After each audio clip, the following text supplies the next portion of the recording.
6월 22일 토요새벽 기도신 여러분들을 주님의 이름으로 환영하고 축복합니다. 우리 찬송가 338장을 함께 부르도록 하겠습니다. 338장 찬송입니다.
아버지 하나님, 은혜를 감사드립니다. 주님께서 이 땅에 오셔서 걸으시고 살아가신 모습을 다시 기억해 봅니다. 그리고 이제 우리가 어떠한 삶을 살아야 할지, 무엇에 용기를 내야 할지를 다시 가늠해 봅니다. 아버지 하나님, 이 아침 하늘의 지혜를 구하오니 말씀으로 저희를 일깨워 주시고 성령을 충만하게 부어주셔서 주님 마음을 품고 걸어가는 복된 이 하루가 되게 하여 주시옵소서. 이 시간 우리와 함께 하실 주님을 기대합니다. 사랑하는 우리 성도들의 간구에 선으로 응답하여 주시기를 소망하며 우리 주님 예수 그리스도의 이름으로 기도하옵나이다. 아멘. 하나님의 말씀은 사도행전 24장 1절에서 23절까지의 말씀입니다. 사도행전 24장 1절에서 23절까지의 말씀을 한 절씩 교독하도록 하겠습니다. 제가 먼저 읽겠습니다. 닷새 후에 대제사장 아나니아가 어떤 장로들과 한 변호사 더둘로와 함께 내려와서 총독 앞에서 바울을 고발하니라. 바울을 부르매 벨릭스 각하여, 우리가 당신을 힘입어 태평을 누리고 또 이 민족이 당신의 선견으로 말미암아 여러 가지로 개선된 것을 우리가 어느 모양으로나 어느 곳에서나 크게 감사하나이다.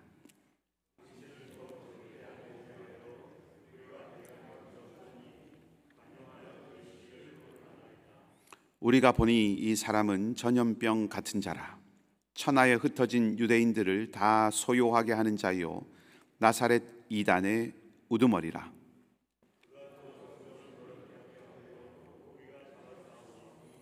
당신이 친히 그를 신문하시면 우리가 고발하는 이 모든 일을 아실 수 있나이다 하니,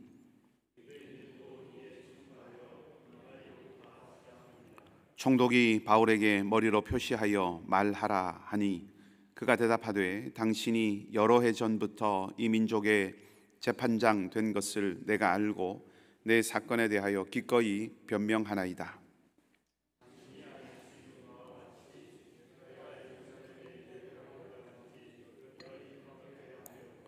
그들은 내가 성전에서 누구와 변론하는 것이나 회당 또는 시중에서 무리를 소동하게 하는 것을 보지 못하였으니,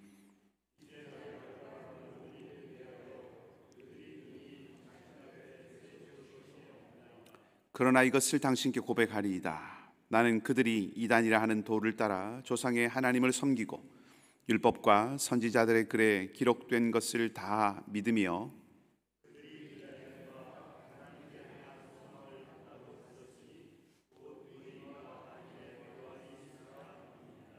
이것으로 말미암아 나도 하나님과 사람에 대하여 항상 양심의 거리낌이 없기를 힘쓰나이다.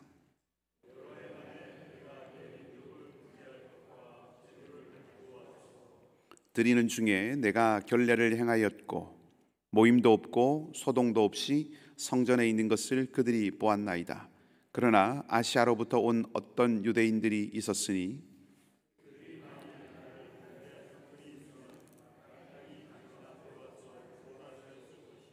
그렇지 않으면 이 사람들이 내가 공회 앞에 섰을 때에 무슨 옳지 않은 것을 보았는지 말하라 하소서.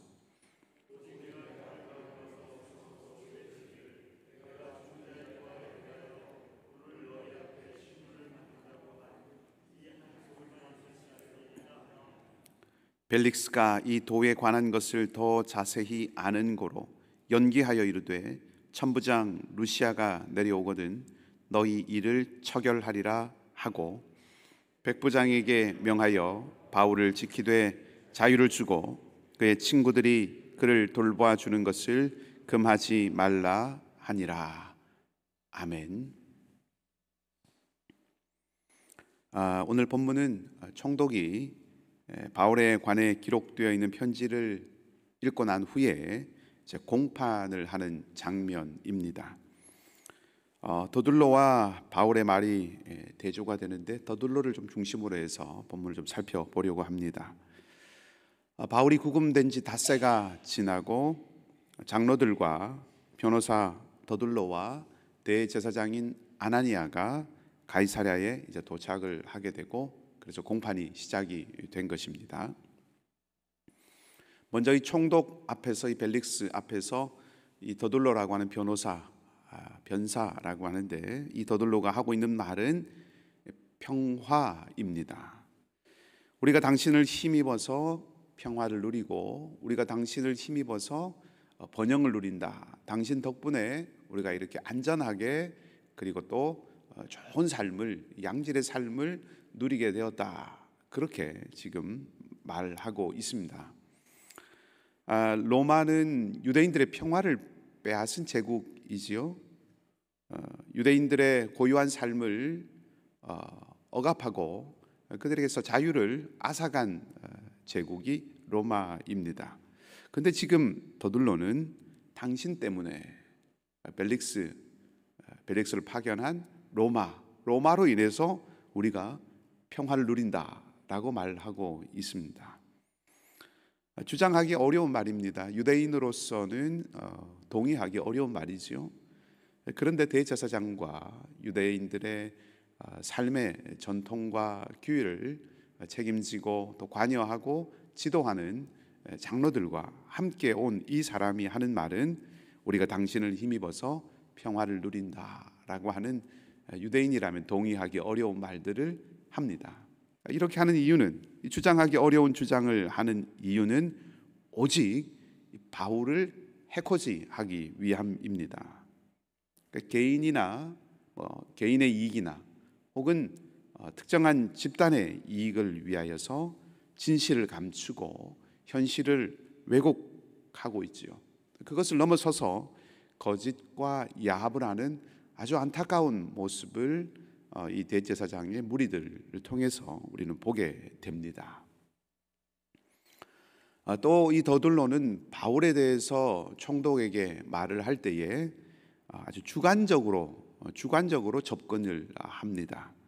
어떠한 불법적인 사실관계를 객관적으로 전달하는 말이 아니라 좋지 않은 영향력을 미친다, 전염병과 같은 존재다, 이렇게 아주 객관적인 사실관계가 아니라 다분히 주관적인 주장을 통해서 벨릭스에게 바울에 대한 선입견을 만들어 내려고 하는 것이죠. 이에 비해서 바울은 객관적인 사실들을 적절하게 적시를 해서 벨릭스가 공정하게 판단을 하도록 만들어가는 것을 우리가 대조적으로 보게 됩니다. 주관적으로 바울에 대해서 벨릭스에게 말하는 이유는 벨릭스의 선입견을 만들려고 하기 때문인 것이죠. 여러분, 선입견만큼 무서운 것은 없습니다. 만일 나쁜 선입견에 사로잡히게 되면 벗어나기가 여간 어려운 것이 아니죠. 선입견에 우리가 사로잡히게 되면 건강하고 균형 잡힌 판단을 내리기가 무척이나 어렵습니다. 그렇기 때문에 처음부터 각별하게 조심해야 하는 것이죠. 이 선입견이라고 하는 것은 생각보다 굉장히 강력한 힘을 발휘합니다. 또 더둘로는 보면 바울이 유대인들을 선동하는 자이고 나사렛 이단의 우두머리다라고 그렇게 말을 합니다. 중요하게 보아야 할 것이 한 가지 여기 등장하는데 6절 말씀을 보면 바울이 예루살렘에 있는 성전을 더럽히려고 했기 때문에 우리가 바울을 잡았다, 바울을 체포했다, 그렇게 말을 합니다. 자, 예수님께서 순환당하시고 또 죽음에 이르기까지 가장 결정적인 역할을 한 것이 복음서의 내용을 보면 성전과 관련된 이슈였다고 하는 것을 우리가 알 수가 있습니다. 성전 체제를 지지하고 있던 사두개파라든지 혹은 사내들인 공회가 예수님께서 성전에서 행하신 일들을 빌미로 삼아서 결국 사형에까지 이르도록 몰아갔다는 거죠. 자, 말하자면 지금 바울에게 성전을 더럽힌 일 때문에 여기까지 이르렀다라고 말하는 것은 바울이 힘과 권세를 가지고 있는 사람들에게, 특별히 종교적 기득권을 가지고 있는 이 사람들에게 아주 위협적인 존재로 여겨지고 있다라고 하는 그런 뜻이고, 이 앞전에 우리가 베드로와 다른 사도들의 경우를 통해서도 확인해 보았듯이 바울도 예수님과 똑같은 위험에 처해졌다라고 하는 것을 알 수 있습니다. 자, 아무튼 이 더둘로의 말을 듣고 함께 온 유대인들도 이 더들로의 말에 동조하는 목소리를 높입니다. 이 더들로라고 하는 사람은 오늘 본문에서 변호사라고 이렇게 소개되고 있지만 사실상 어떻습니까? 사실이라든지 혹은 진실이라든지 혹은 법이라든지 이런 것들에 기초를 두고 말을 하고 있지 않습니다. 오직 어디에 기초를 두고 말합니까? 자기의 이해관계, 자기의 이익을 위해서 말합니다. 바울은 치밀하게 준비한 이 유대 지도자들, 이 변호사 더들로와 함께 치밀하게 자신들의 이해관계에 의해서 사실을 왜곡하고 또 진실을 왜곡한 이 일로 인해서 억울하게 모함을 당하고 있다 하는 것이죠. 우리도 살아가다 보면 때로는 바울처럼 말도 안 되는 이런 거짓 앞에 노출되어서 억울한 심정이 될 때가 있습니다. 오해받기도 하지요. 우발적인 것 아니고 계획적으로 일을 꾸미는 그런 사람들에게 희생이 될 때도 있습니다. 우발적으로 예기치 않게 불의의 사고를 겪게 되는 경우도 있지만 계획하고 작정한 사람들에 의해서 삶이 갈갈이 찢겨지는 그런 일들을 겪을 수도 있다 하는 것입니다. 그럴 땐 분이 나기도 하고 치가 떨리고 속이 터질 것 같은 그런 경험들을 하게 되지요. 자, 그런 일들 앞에서 바울이 오늘 그런 일들을 겪고 있는 것처럼 보여지는데, 그런 일들 앞에서 바울이 행한 모습들, 바울의 태도들을 가만히 보면 우선은 그 현실 자체를 인정해야 한다 하는 것을 우리가 알 수 있습니다. 분이 나고 치가 떨리고 속이 터질 것 같은 그런 마음은 너무나도 자연스러운 마음이죠. 그것은 당연한 인지상정 같은 일입니다. 거기에 내 모든 것을 고스란히 바쳐서는 안 된다 하는 것입니다. 바울이 주관적으로 바울을 총독 앞에 고소하는 더들로를 비롯한 유대의 지도자들 앞에서 같은 모양으로 같은 모습으로 반응을 했다면 아마 이 재판이나 벨리스 총독의 이 처결이 달라졌을 수도 있습니다. 역사에 가정은 없지만 그런 생각을 해볼 수 있습니다. 분이 나고 치가 떨리고 속이 터질 것 같은 그런 마음은 자연스러운 정서적인 반응이지만 거기에 그것이 자연스럽다고 해서 거기에 내 모든 것을 고스란히 바쳐서는 안 된다 하는 것입니다. 자연스러운 것이라고 해서 모든 것이 다 옳은 것은 아니기 때문에 그렇습니다. 도리어 기도하며 현실을 인정하고 직시하는 힘을 구해야 합니다. 우리의 기도 가운데 이 현실이 어떠하다라고 하는 것을 분명하게 올바르게 바라볼 수 있는, 현실을 직시할 수 있는 힘을 구해야 한다 하는 것입니다. 빛의 천사로 가장한 거짓이 공동체를 어지럽히고 또 우리의 마음을 어지럽게 하는 그런 경우들이 부지기수입니다. 그런 날들은 시련을 가져오는 것이죠. 고난의 날이고 아픔의 날입니다. 오지 않았으면 또 생기지 않았으면 하는 마음이 참 많이 들 그런 시간들입니다. 개인적으로도 그러하고 공동체적으로도 그러합니다. 그러나 역설적이게도 우리가 한 가지 분명하게 알게 되는 사실이 있습니다. 우리 주님의 손길 아래에서 그 시간들이 도리어 우리를 더욱 성숙하게 해가는 기회가 될 수도 있다 하는 것이죠. 수많은 믿음의 선배들이 수많은 삶의 지혜를 가지고 살아갔던 신앙의 지도자들이 또 수많은 성현들이 공통적으로 고백하고 남기는 것은 고난이 영광에 이르게 되는 아주 중요한 디딤돌과 통로가 된다 하는 것입니다. 아픔이 아무것도 아니고 또 쉽게 넘어갈 수 있는 가벼운 것이고 하찮은 것이다 라고 하는 것을 말씀을 드리는 것이 아닙니다. 어렵습니다. 힘들지요. 피하고 싶고 또 그 앞에서 몸과 마음이 여간 상하는 것이 아닙니다. 하지만 분명히 아픔을 통과해야 빚어지는 성품도 있고, 고난을 이겨내야 만들어지는 성품도 있고, 시련이 없으면 결코 형성할 수 없는 성품도 있고, 슬픔과 눈물, 인고와 고통의 순간을 지나야 이루어져가는 하나님의 뜻도 있다 하는 것입니다. 이것을 우리는 다 압니다. 이것은 분명한 사실입니다. 그래서 기도하면서 직면해야 한다 하는 것입니다.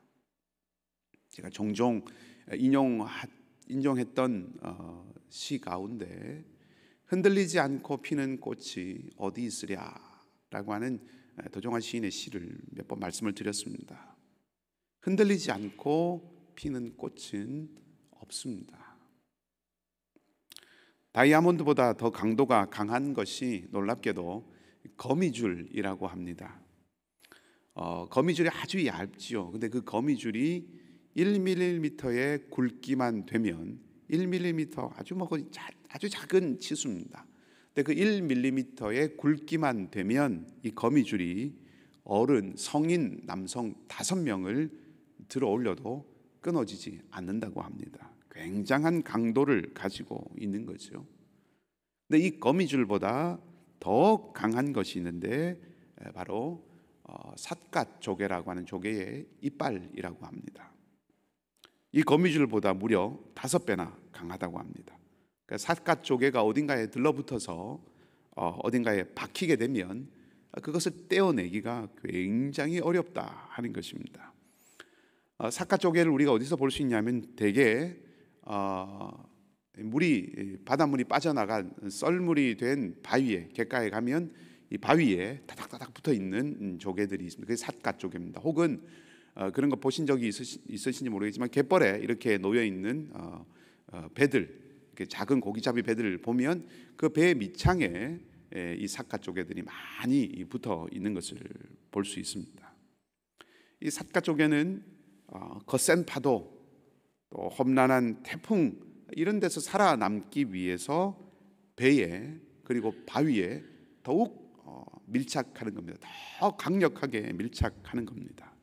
그리고 그 접착력이라고 하는 것, 그 함께 붙어서 떨어지지 않으려고 하는 그 접착력, 그 강연하게 붙어 있는 그 힘은 사실은 몰아치는 파도, 다시 말하면 시련의 크기만큼 강하다 하는 거죠. 파도가 강할수록, 태풍이 더 험악할수록 이 삿갓조개는 더 깊이, 더 견고하게 바위와 배에 들러붙어 있다라고 하는 것입니다. 여러분, 기도하고 직면한다고 하는 것은 바로 이것을 말하는 것입니다. 시련과 고난, 고통과 아픔, 억울함과 황당함, 혹은 배신감, 이런 것들을 느끼는 그런 날들이 없을 수는 없습니다. 인생을 살아가면서 흔들리지 않고 피는 꽃은 없듯이 그런 날이 없을 수 없습니다. 그리고 그런 날들 앞에서, 또 그런 순간 앞에서 무너질 수도 있습니다. 때로는 이 더둘로와 같은 사람을 만날 수도 있습니다. 우리의 인생 가운데 선한 마음으로 바울은 동족을 위해서 구제하려고 했습니다. 그렇지만 억울하게 모함당했죠. 이런 바울처럼 억울하게 우리가 모함을 당하게 될 수도 있습니다. 견딜 수 없이 마음이 아프고 부하가 나고 심장이 터질 것 같을 수도 있습니다. 공동체와 사람들에게 깊이 실망하고 낭망할 수도 있습니다. 그때 우리가 기억해야 하는 것은 신뢰해야 한다는 것이죠. 주님을 신뢰해야 합니다. 주님이 우리를 아십니다. 그것을 믿고 신뢰하기 때문에, 주님이 우리를 아신다라고 하는 것을 믿고 신뢰하기 때문에 기도하는 것입니다. 내 힘으로 거친 파도에 맞서려고 하다 보면 그 강한 파도에 깨트려지고 말 것입니다. 만일 우리가 그 앞에서 주님께 더욱 붙으려고 한다면 마치 이 삿갓조개처럼 태풍이 거세질수록, 파도가 더 강해질수록 더욱 견고하게 그 바위에 붙으려고 한다면 도리어 그 시간들이 축복이 될 수가 있다는 것이죠. 보호하시고 지키시는 주님의 손길을 경험할 수 있고 단단해지고 깊어지는 우리가 될 수 있기 때문입니다. 자, 이 더둘로의 말이 끝난 후에 바울이 차근차근 하지만 담대하게 말합니다. 16절이 말하고 있듯이 바울은 주님께 붙어 있으려고 했고 또 붙어 있었기 때문에 그렇습니다.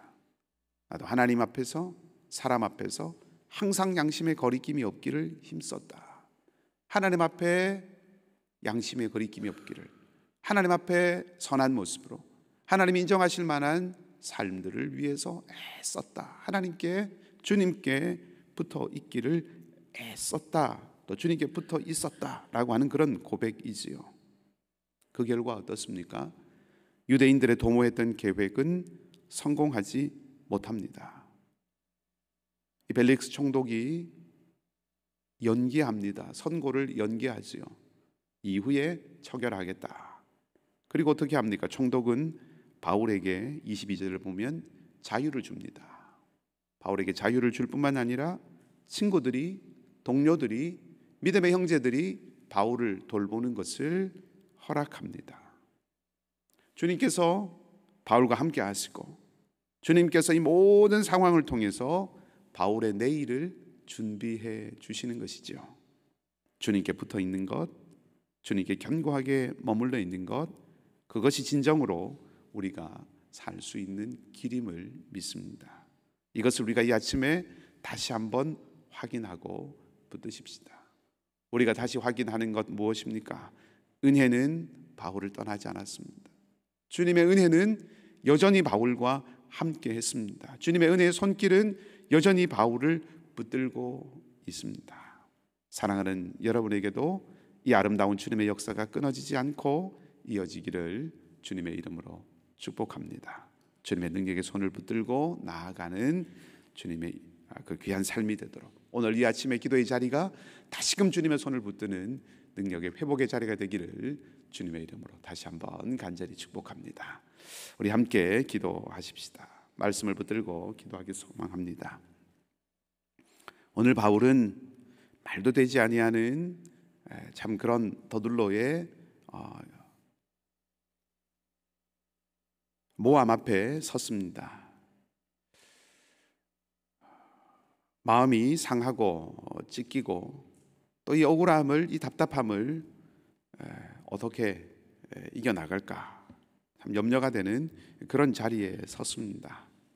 그 앞에서 바울은 침착함을 잃지 않았습니다. 늘 주님께 붙어 있기를 애썼고 상한 마음과 감정과 그 환경과 거기에 자신의 전부를 드리지 않았습니다. 기도하며 지금 무엇을 말해야 되고 지금 무엇을 지켜야 할 것인지를 바울은 잃지 않았습니다. 우리도 그렇게 기도하십시다. 하나님, 시련과 고난이 없을 수 없습니다. 도전과 또 역경이 우리 앞에 찾아올 때가 있습니다. 그 앞에서 주님 앞에 주님께 더욱 견고하게 붙어 있는 삶이 되기를 소망합니다. 우리 공동체도, 하나님 우리 사랑하는 이글스필드 공동체도 그렇게 끝까지 주님 앞에 견고하게 붙어 있는 공동체가 되게 하여 주시옵소서. 또 우리 선교사님들의 삶의 자리도 끊임없는 도전과 또 악한 소문과 또 여러 가지 위험이 닥치는 자리들입니다. 하나님 함께하여 주셔서 바울과 같이 하나님과 사람 앞에 양심의 거리낌이 없기를 힘쓰고 그래서 자유를 얻고 돌봐주는 것이 금해지지 않는 그런 바울과 같은 그 은혜, 하나님께서 내일을 준비하시는 그 은혜를 맛보는 귀한 삶이 되도록, 사역의 자리가 되도록 축복하여 주시옵소서. 기도하시고 또 연약한 우리 교우들을 위해서 기도하십시다.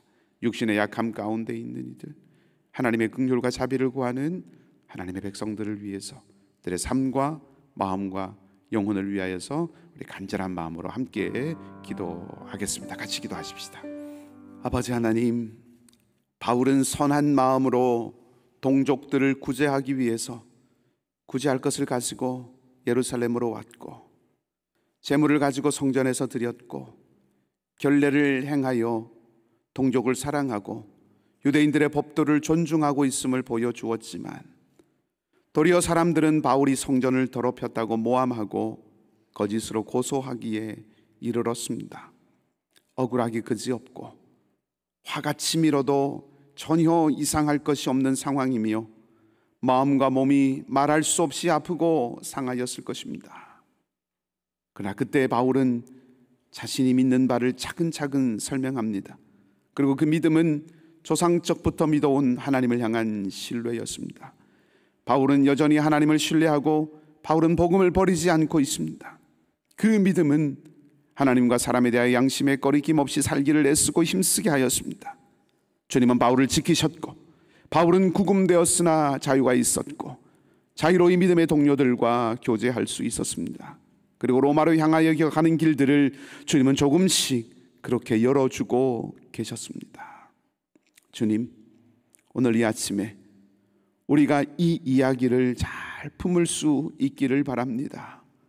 우리 삶에도 주님께 견고하게 붙어 있음으로 인하여 우리 삶에 함께 하시는, 구원하시고 지키시는 주님을 경험하고 누리게 하시며 우리의 미래와 내일을 조금씩 열어가시는 그 주님의 은혜를 맛보게 하여 주시옵소서. 동일한 이 이야기가 선교지의 모든 선교사님들, 특별히 우리가 파송하고 협력하고 있는 모든 선교사님들의 삶의 이야기가 되기를 원하오니 성령 하나님께서 친히 함께하여 주시옵소서. 연약한 우리 성도들이 있습니다. 삶의 고달픔과 도전 앞에서 주님의 긍휼과 자비를 구하는 모든 형제와 자매들을 주님 찾아가셔서 소생하고 일어나는 회복의 은혜를 허락하여 주시옵소서. 생명의 성령의 은혜를 부어주시기를 원합니다. 사랑하는 성도들의 간절한 기도와 간구를 이 아침 들으시고 또한 마음 깊은 곳에서 터져나오는 한숨과 눈물을 들으시고 주님이 친히 닦아 주시옵소서. 주님의 손을 내밀어 소망으로 일어서는 이 아침이 되게 하여 주시옵소서. 그렇게 합력하여 선을 이루실 주님을 기대하며 좋으신 주님 예수 그리스도 이름으로 기도하옵나이다. 아멘. 하늘에 계신 우리 아버지, 아버지의 이름을 거룩하게 하시며 아버지의 나라가 오게 하시며 아버지의 뜻이 하늘에서와 같이 땅에서도 이루어지게 하소서. 오늘 우리에게 일용할 양식을 주시고 우리가 우리에게 잘못한 사람을 용서하여 준 것 같이 우리 죄를 용서하여 주시고 우리를 시험에 빠지지 않게 하시고 악에서 구하소서. 나라와 권능과 영광이 영원히 아버지의 것입니다. 아멘.